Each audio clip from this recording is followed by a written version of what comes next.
경북 문경에 신망애육원이라는 고아원이 있는데요. 1954년에 황용석 장로님이라는 분이 전쟁 고아 10명을 데리고 시작한 고아원입니다. 지금까지 수백 명의 고아들이 그곳에서 잘 자라나서 사회 각계각층으로 나아가서 또 하나님의 사람으로서의 역할을 감당하고 있습니다. 이 황용석 장로님이 세상을 떠나셨을 때 이 신망애육원에 빈소가 마련되었는데요. 그 빈소가 마련된 신망애육원 거실에는 이런 글귀가 크게 걸려 있었습니다. 오늘은 틀림없이 좋은 날이다. 여러분에게 이 믿음이 있기를 축복합니다. 이 글은 이 황용석 장로님의 평생의 믿음이었다고 합니다. 예수 그리스도 안에서 장로님은 날마다 기적을 믿었던 것이죠. 여러분, 고아들을 돌보는 일이 얼마나 어려웠겠어요. 우리가 자녀들 둘, 셋 키우는 것도 사실 쉽지 않잖아요. 얼마나 많은 그 삶의 부침들이 있습니까? 그런데 수백 명의 고아들을 기른다고 했을 때 얼마나 힘들었겠어요. 먹이고 입히고 교육하고 또 그 사이에 수많은 아이들 사이에서 일어났던 갈등들, 또 이 고아들은 얼마나 어려운 삶을 그곳에서 또 이렇게 자라면서 살았겠습니까? 그런데 이 장로님의 고백, 평생의 고백은 오늘은 틀림없이 좋은 날이다. 예수 그리스도 안에서 오늘은 틀림없이 좋은 날이다. 이것이 장로님의 평생의 고백이었고 또 고아들에게 가르쳤다는 것입니다. 여러분, 참 도전이 되고 감동이 되지 않습니까? 여러분, 믿음이라고 하는 것은요, 이렇게 도전이고 감동입니다. 또 때로는 충격이기도 합니다. 히브리서 11장 전체가 믿음장이지만 오늘 본문을 읽으면서요, 여러분들 마음 안에 어떤 반응들이 일어나는 것을 아마 느끼셨을 겁니다. 어떤 분들은 감동을 받으셨을 수도 있죠. 이렇게 멋지게 살 수도 있구나. 여러분, 우리의 삶을 보면 조금만 어려움이 닥치면 위축이 되고 또 근심이 되고 두렵지 않습니까? 그런데 죽임을 당하면서도 믿음을 지켰던 사람들, 믿음으로 기적을 경험하는 사람들을 보면서 정말로 위대한 믿음의 사람들이다, 이렇게 느끼셨을 수도 있죠. 그런데 반대로 또 어떤 분들은 두려움을 느끼실 수도 있습니다. 믿음으로 사는 게 이렇게 사는 건가? 33절에서 38절을 보면 믿음으로 살았던 사람들의 삶을 쭉 기록하고 있거든요. 근데 앞에 보면 참 은혜가 돼요. 보시면 다시 한번 보겠습니다. 그들은 믿음으로 나라들을 정복하고 정의를 실천하고 약속된 것을 받고 사자들의 입을 막고 불의 위력을 꺾고 칼날을 피하고 약한 데서 강해지고 전쟁에서 용맹을 떨치고 외국 군대를 물리쳤습니다. 죽었다가 부활한 가족을 다시 맞이하였습니다. 참, 여기까지 보면 믿음의 삶이라는 것이 너무너무 멋지잖아요. 그렇지 않습니까? 진짜 믿음의 삶은 이처럼 멋진 삶이구나 라는 생각이 드는데, 이 다음 구절부터 보면 또 어떤 이들은 고문을 당하면서도 더 좋은 부활의 삶을 얻고자 하여 구태여 노연하기를 바라지 않았습니다. 또 어떤 이들은 조롱을 받기도 하고 채찍으로 맞기도 하고 심지어는 결박을 당하기도 하고 감옥에 갇히기까지 하면서 시련을 겪었습니다. 또 그들은 돌로 맞기도 하고 톱질을 당하기도 하고 칼에 맞아 죽기도 하였습니다. 그들은 궁핍을 당하며 고난을 겪으며 학대를 받으면서 양과 염소의 가죽을 입고 또 돌았습니다. 그들은 광야와 산과 동굴과 땅굴을 헤매며 다녔습니다. 여러분, 어떠세요? 분명히 앞 전반절을 보면 믿음의 기적들이 나오지만, 그래서 너무너무 멋지다 이런 생각이 들지만, 후반부를 보면 믿음으로 살았기 때문에 이렇게 비참하게 살아야 하는 거라면 왜 믿음을 가져야 되지? 도대체 믿음을 왜 가져야 하는 것이지? 이런 의문이 들기도 합니다. 믿음으로 살아가는 것이 이런 모습이라면. 그런데 분명한 것은요, 우리가 이러한 믿음의 삶을 우리가 목격했을 때 혹은 들었을 때 감동을 받았든 혹은 두려운 마음이 있든지 간에 반응이 나타난다는 겁니다. 믿음은 반드시 주변 사람들로부터 반응을 이끌어내게 되어 있다는 거예요. 여러분도 믿음을 가지고 있고 또 지금 믿음으로 살고 계시지 않습니까? 그렇다면 여러분은 여러분의 믿음으로 사는 삶이 주변 사람들에게 어떤 반응을 이끌어내고 있습니까? 충격이나 혹은 감동을 주고 계십니까? 믿음이라고 하는 것은 절대 교회 다니는 게 아니죠. 우리가 거듭거듭해서 나누지만 믿음은 교회 다니는 게 아닙니다. 마태복음 16장 24절에 주님은 예수님을 믿는 것이 무엇인지를 분명하게 말씀하십니다. 24절 보면 이에 예수께서 제자들에게 이르시되 누구든지 나를 따라오려거든 자기를 부인하고 자기 십자가를 지고 나를 따를 것이니라. 여러분, 이거 쉽게 말하면 예수님을 믿고 산다는 건 죽을 각오 해야 한다는 겁니다. 뭐 복잡하게 설명할 필요가 없어요. 자기를 부인하고 자기 십자가를 지고 나를 따를 것이니라. 자기 부인이 뭐고 자기 십자가는 또 뭔가 어렵게 설명하지 않아도 단순하게 설명하면 정말로 예수님 제대로 믿으려면 죽을 각오 해야 된다는 뜻입니다. 반드시 그렇게 되죠. 그런데 우리 주변 사람들이 예수를 믿는 나에게 좋은 반응을 하기보다는요, 나를 핍박하고 싫어하고 따돌리는 반응을 할 가능성이 훨씬 커요. 그래서 예수님을 믿을 때 죽을 각오를 해야 한다고 말씀하시는 것입니다. 우리가 예수를 믿고 살게 될 때 죽을 각오를 하지 않으면 절대 주님을 따라갈 수가 없어요. 여러분, 예수님을 믿는 당시 제자들 그리고 초대교회 성도들이 왜 그렇게 죽임을 당했을까요? 왜 그렇게 핍박을 당했을까요? 예수 믿으면 천국 간다고 했기 때문일까요? 혹은 이웃을 사랑하라고 말했기 때문일까요? 그렇지가 않습니다. 그들이 예수님을 진짜로 믿으니까 세상이 반응을 보이는 거예요. 만약에 예수를 믿어도 건성으로 믿었다면 사람들은요, 그렇게 예수 믿는 사람들을 핍박하거나 죽이지 않았어요. 하지만 초대교회 성도들은요, 십자가 복음을 정말로 믿었습니다. 십자가 복음은요, 둘 중에 하나밖에 없어요. 바로 구원받았느냐 멸망하느냐, 이 두 가지밖에 없어요. 그래서 예수를 믿으면 구원받고 예수를 안 믿으면 멸망당하는 거예요. 그러니 예수를 안 믿는 사람들에게 예수를 믿으면 구원받고 너희들은 예수를 안 믿으니 멸망당한다, 이렇게 주장하고 있는 그들이 좋아 보일 리가 없는 거죠. 여러분, 우리가 진짜 예수님을 믿게 되면 세상 사람들은 예수 믿는 사람들을 싫어하게 됩니다. 너무 독선적이라고 말하고 또 편협하다고 말합니다.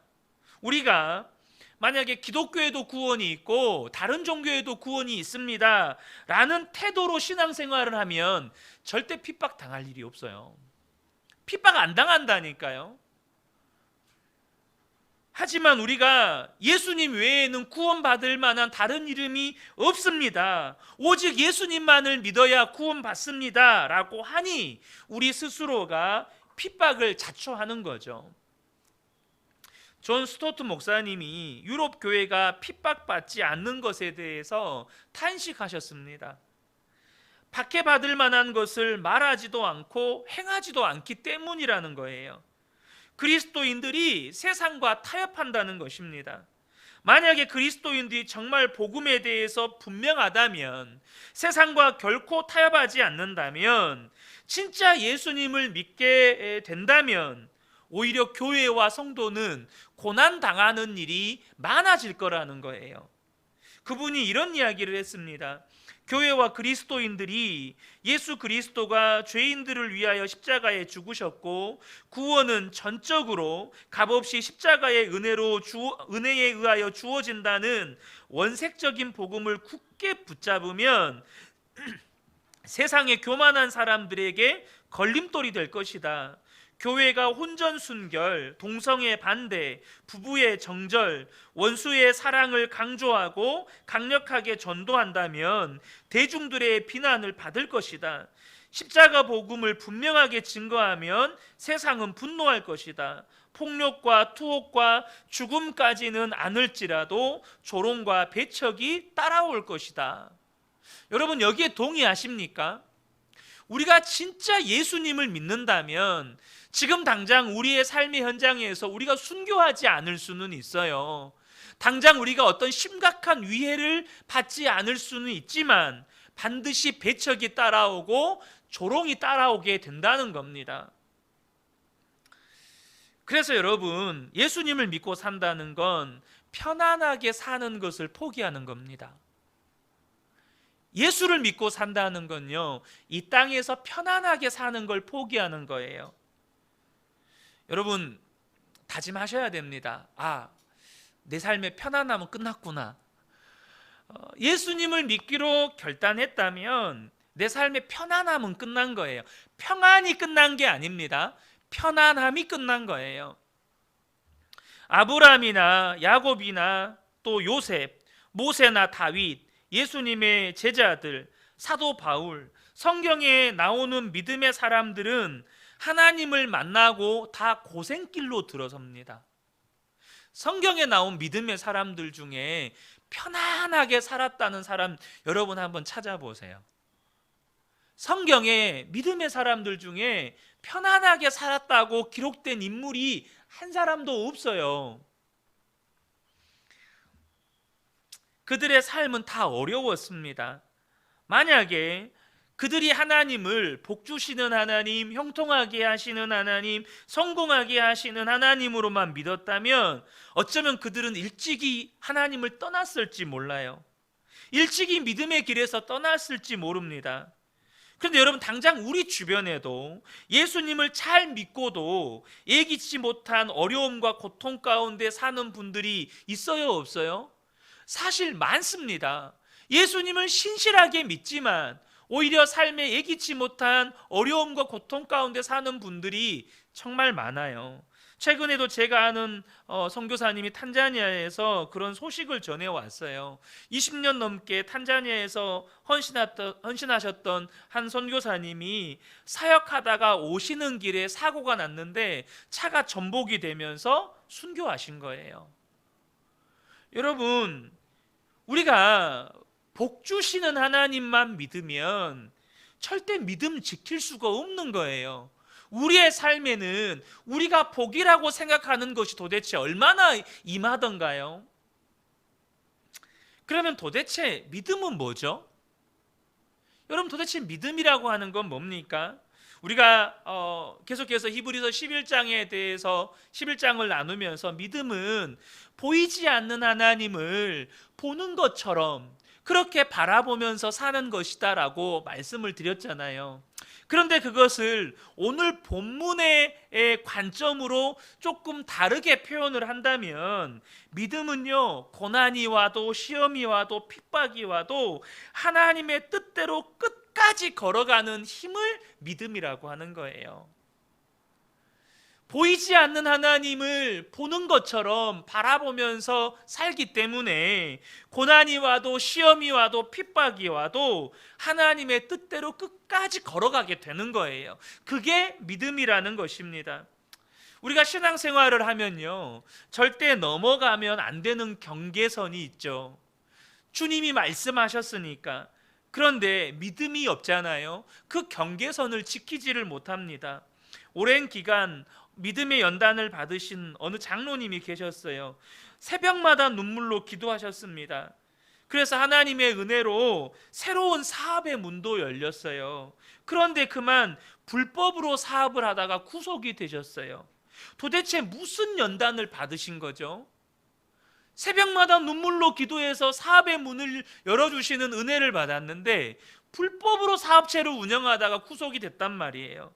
좋은 직장을 다니시던 어느 권사님이 뇌물을 받아서 회사에서 쫓겨났습니다. 그분이 권사님이 될 때까지 다 받았던 믿음의 훈련은 도대체 뭡니까? 어떤 목사님이 목회 스트레스라고 변명을 했지만 여성도와 불륜에 빠졌어요. IMF 때는 술집으로 일하러 나가겠다는 여집사님들이 있다는 말도 들어본 적이 있습니다. 일이 바쁘다고 교회에서 주신 사명 내려놓는 성도도 있고, 교회 헌금이 줄었다고 선교사 후원을 줄이기로 결의한 교회도 있습니다.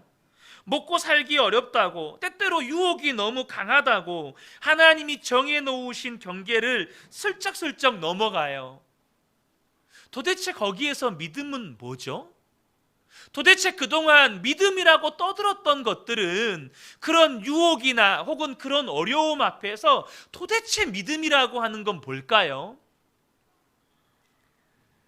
여러분, 우리가 죽어도 넘어서서는 안 되는 경계선을 끝까지 지킬 수 있는 힘이 바로 믿음에서 오는 것입니다.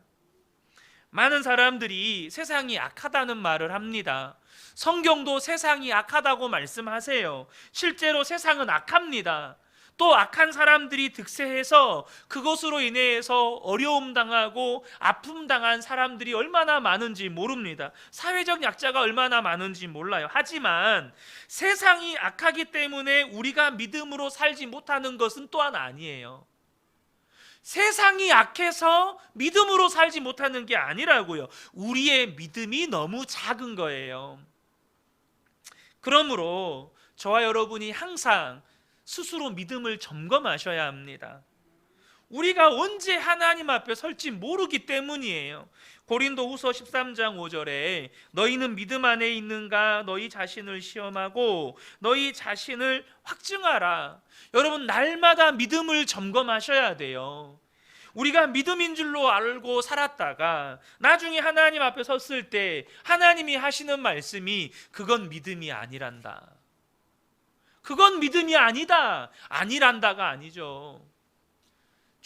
그때의 주님은 나는 너를 도무지 알지 못한다. 불법을 행하는 자들아 내게서 떠나가라. 이런 책망을 받게 된다고요. 정말로 나는 믿음이 있는가? 세상을 이기는 믿음의 사람인가? 이거 점검하셔야 한다는 겁니다. 우리는 히브리서 11장에서 믿음의 사람들을 보면서 이런 생각을 하게 돼요. 정말로 대단한 믿음의 사람이다. 이런 믿음의 사람도 있구나. 여러분, 근데요, 사실 우리가 성경을 살펴보면 우리 믿음이 더 커야 돼요. 우리도 이 히브리서 11장에 나오는 믿음의 사람들의 반열에 들어가게 하시는 것이 하나님의 뜻이고 계획이에요. 39절에 믿음의 사람들에 대해서 이렇게 소개를 하거든요. 이 사람들은 모두 믿음으로 말미암아 훌륭한 사람이라는 평판은 받았지만 약속된 것을 받지는 못하였습니다 라고 말씀합니다. 약속된 것을 받지 못했대요. 그런데 먼저 33절에도 약속을 받았다는 표현이 나오거든요. 근데 33절에는 약속을 받았다고 믿음으로 약속을 받았다고 나오고 39절에는 약속된 것을 받지 못했다고 나오고 성경이 뭔가 모순된 것처럼 보이잖아요. 이 33절에 나온 약속은요, 복수입니다. 이 약속이란 단어가.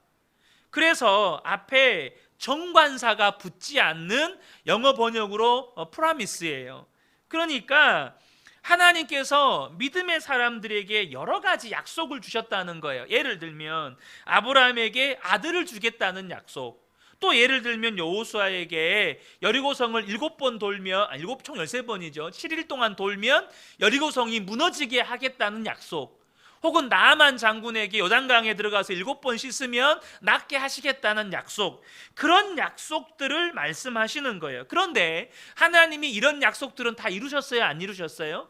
다 이루셨습니다. 그래서 33절에 약속을 받았다는 표현을 쓰는 거예요. 그런데 오늘 본문 39절에 나오는 약속은 그 약속들과는 다른 약속입니다. 이 약속은 단수형 약속이에요. 단 한 가지 약속. 그리고 영어에서도 정관사 더가 붙어요. 그러니까 해석을 하면 그 약속 혹은 유일한 약속이라는 의미예요. 그럼 이 약속이 뭘까요? 바로 메시아에 대한 약속입니다. 구약에 나온 성도들은 메시아에 대한 약속을 받았지만 그 약속이 성취되는 것을 봤어요, 못 봤어요? 못 봤어요.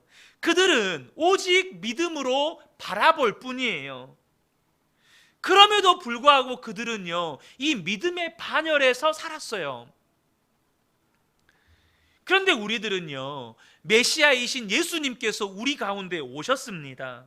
우리는 메시아에 대한 약속이 완전히 성취된 시대를 살고 있다는 거예요. 예수님의 십자가 복음이 우리에게 주어졌고 예수님 그분이 우리 안에 오셨습니다. 우리에게는 이미 하나님의 나라가 열려 있고 완성된 계시인 성경책도 우리에게 주어져 있어요. 그러니까 구약의 성도들은 상상할 수 없는 은혜를 우리가 받고 있다는 뜻입니다.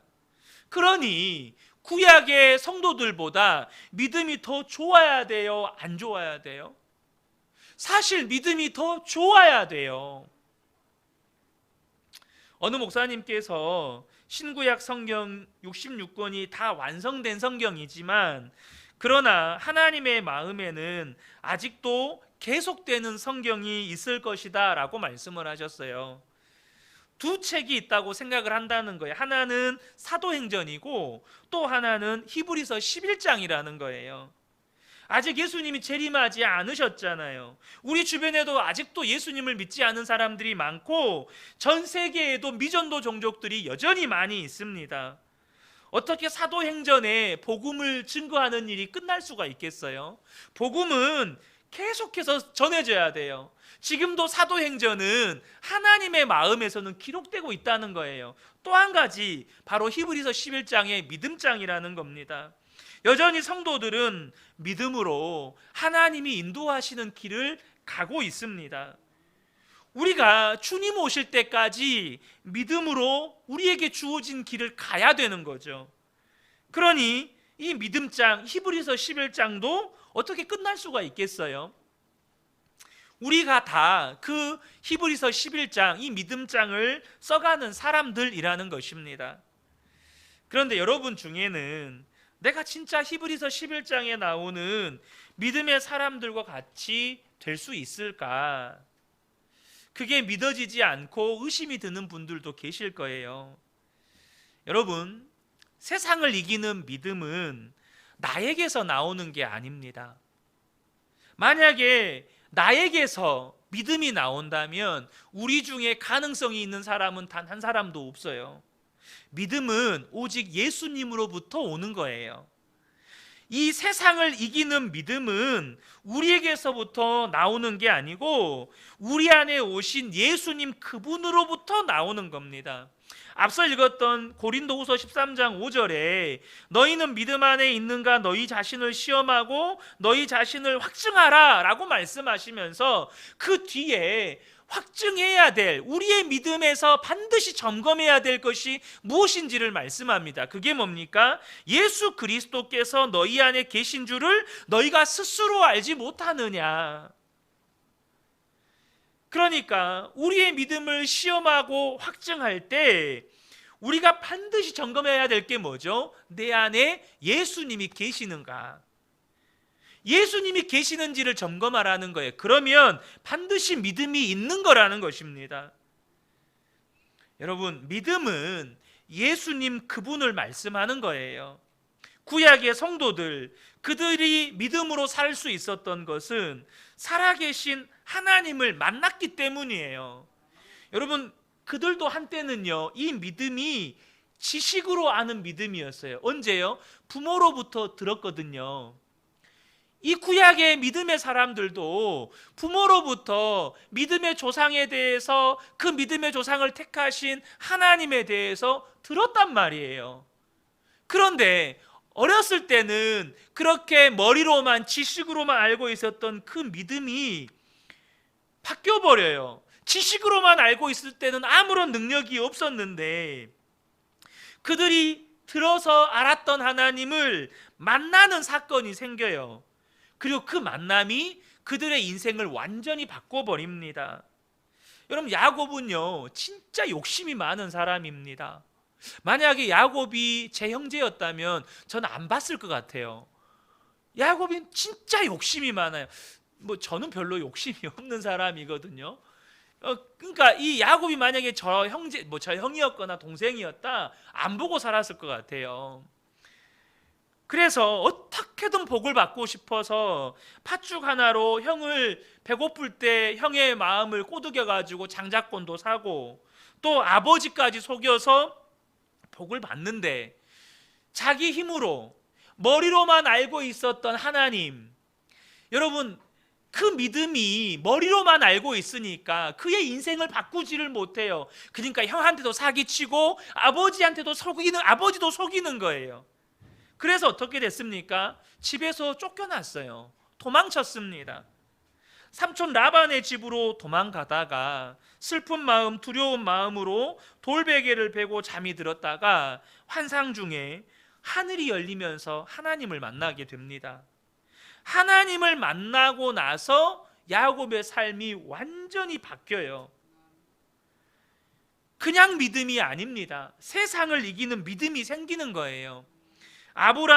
모세는요 80 노인이었습니다.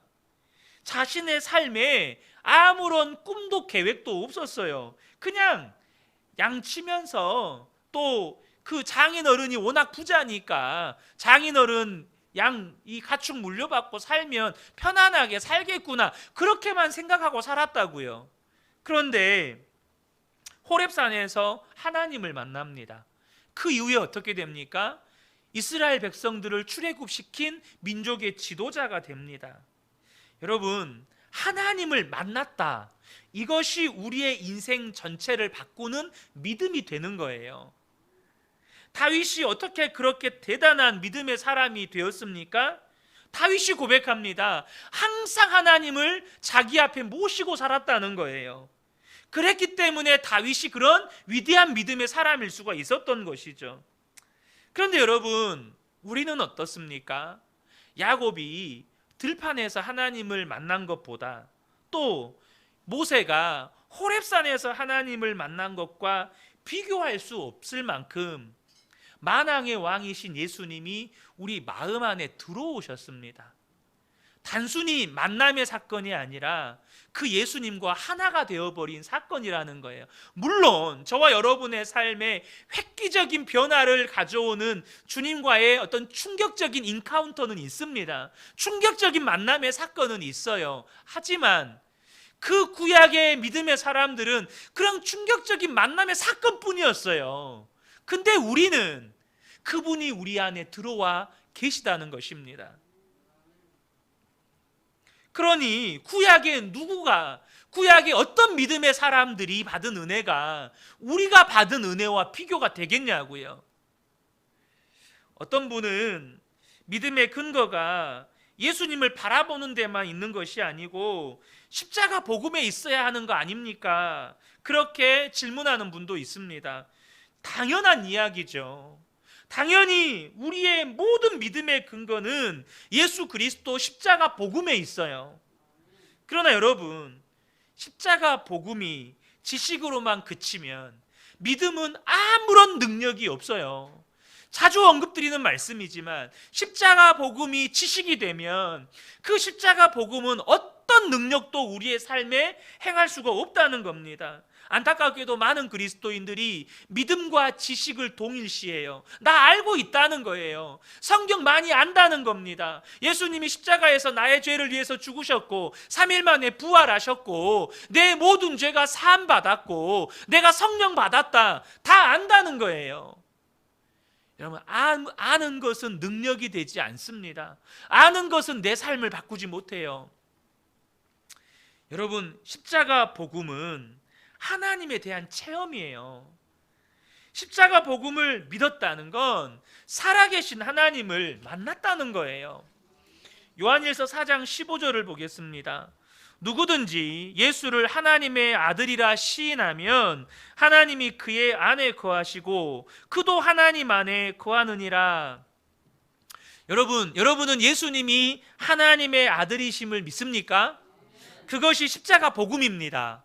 그런데요, 하나님이 사람이 되시고 우리를 대신해서 십자가에서 죽으시고 우리가 예수 믿고 모든 죄가 사함받고 하나님의 자녀가 되고 천국 백성이 되었다, 이게 믿어지면 분명히 십자가 복음을 믿는 거예요. 그런데 그게 어떻게 되어지는지를 이 요한일서 4장 15절에서 말씀해 주고 있어요. 그게 어떻게 믿어지냐는 거예요.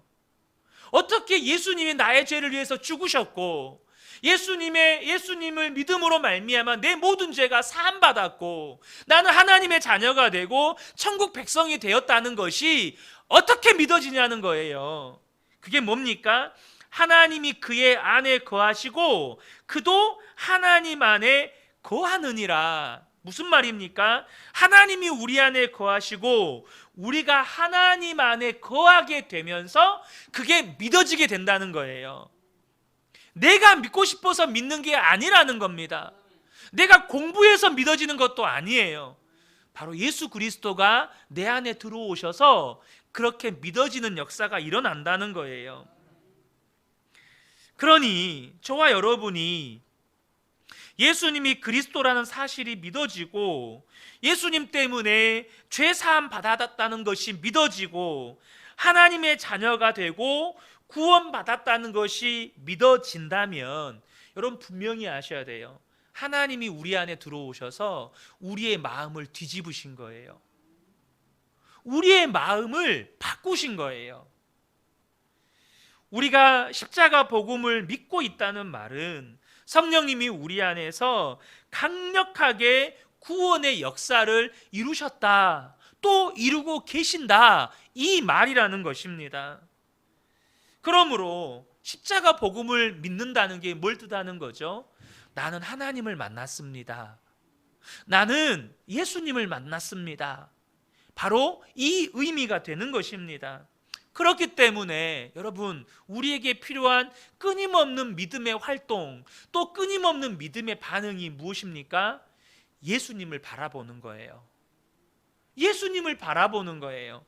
예수님이 내 안에 계셔서 역사하심으로 말미암아 내게 믿음이 부어진 거니까, 내게 믿음의 역사가 일어난 거니까 우리가 끊임없이 그 예수님을 바라보고 그 예수님께 반응할 때 우리 안에 믿음은 더하여지는 거예요. 여러분, 예수님을 바라보는 눈이 뜨이지 않고는 절대 오늘 본문에서 기록된 이 믿음의 사람들과 같이 세상을 이기는 믿음은 불가능한 거예요. 여러분도 세상을 이기는 믿음의 소유자가 되고 싶지 않습니까?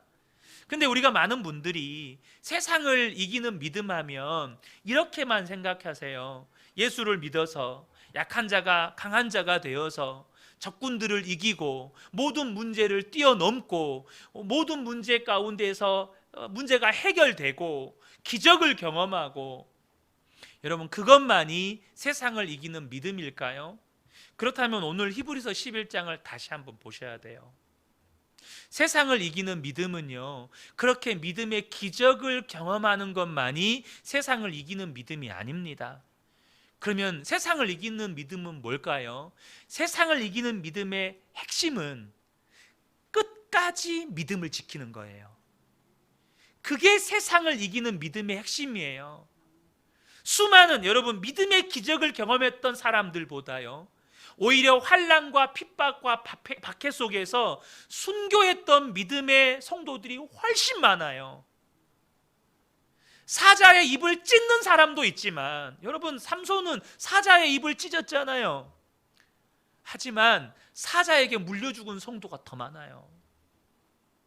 사자에게 물려 죽은 성도가 더 많아요. 베드로는 물 위를 걸었지만 여러분 물에 빠져 죽은 성도들이 더 많아요. 여러분, 사드락과 메삭과 아벳느고는 불 속에서 건짐을 받았지만 초대교회 성도들 가운데는 화형으로 죽임당한 성도들이 훨씬 많아요. 뭘 말하는 겁니까? 세상을 이기는 믿음은 기적을 경험하는 믿음을 말하는 게 아니에요. 물론 그런 기적도 경험할 수 있겠지만 세상을 이기는 믿음은 어떤 처지와 형편에서도 끝까지 믿음을 지키는 거예요. 그래서 여러분, 예수님을 바라보는 눈이 띄어질 때 우리에게 주어지는 큰 영적인 유익이 있는데요, 그게 뭐냐면 단순해진다는 겁니다. 다시 말하면 불필요한 갈등이 줄어든다는 거예요. 불필요한 갈등이 사라진다는 겁니다. 우리가 어떤 문제가 생기잖아요. 그러면 고민해요, 근심해요, 잠도 못 자요. 그것 때문에 막 금식기도 해야 될 것 같아요. 그것 때문에 정말로 100일 작정하고 기도를 해야 될 것 같아요. 근데 정말로 예수님을 바라보게 되면, 예수님을 바라보는 눈이 띄어지면, 여러분, 주님이 내 안에서 믿음의 역사를 일으키시는데 단순해져요.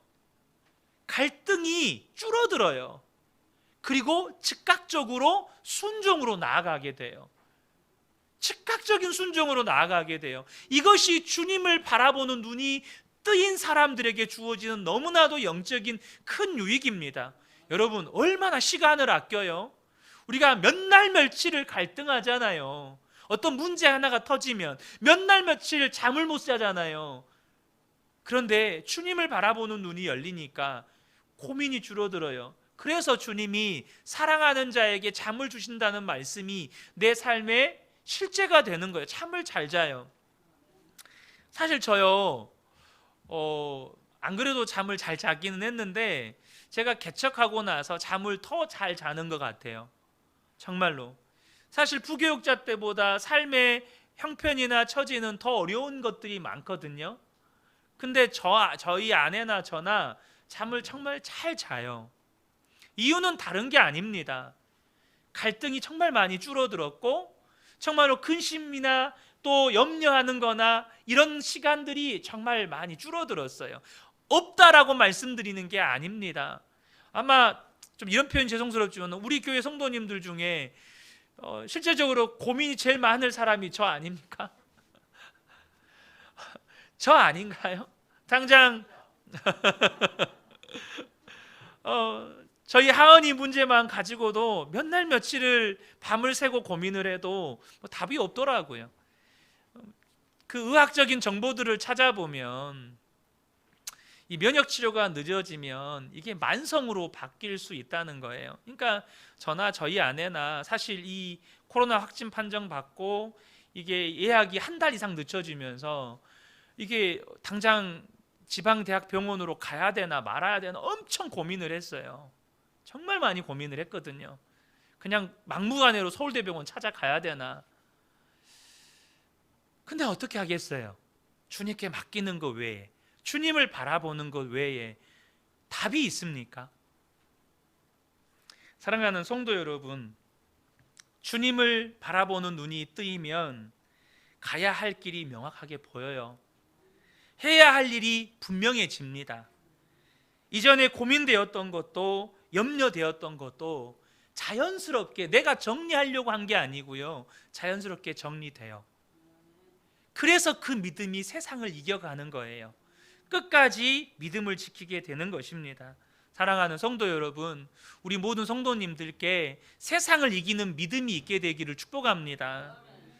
염려하는 일, 두려워지는 일 점점점 줄어들고, 근심하는 기간도 점점점 줄어들고, 갈등하고 고민했던 시간들도 점점 줄어들고, 잠 못 이뤘던 시간들도 점점 줄어들고, 잠도 잘 주무시고, 그래서 그냥 그날 내가 믿음으로 해야 될 일이 분명하게 보이고 순종해야 될 길이 분명하게 보이고, 그렇게 하루하루를 살다 보면 어느샌가 저와 여러분의 삶은 여러분 세상이 감당하지 못하는 그런 역사가 있게 되는 것입니다. 이 밤에 함께 예배한 우리 모든 성도님들께 이 믿음의 은혜가 충만하게 부어지시기를 예수님의 이름으로 축복합니다. 아멘.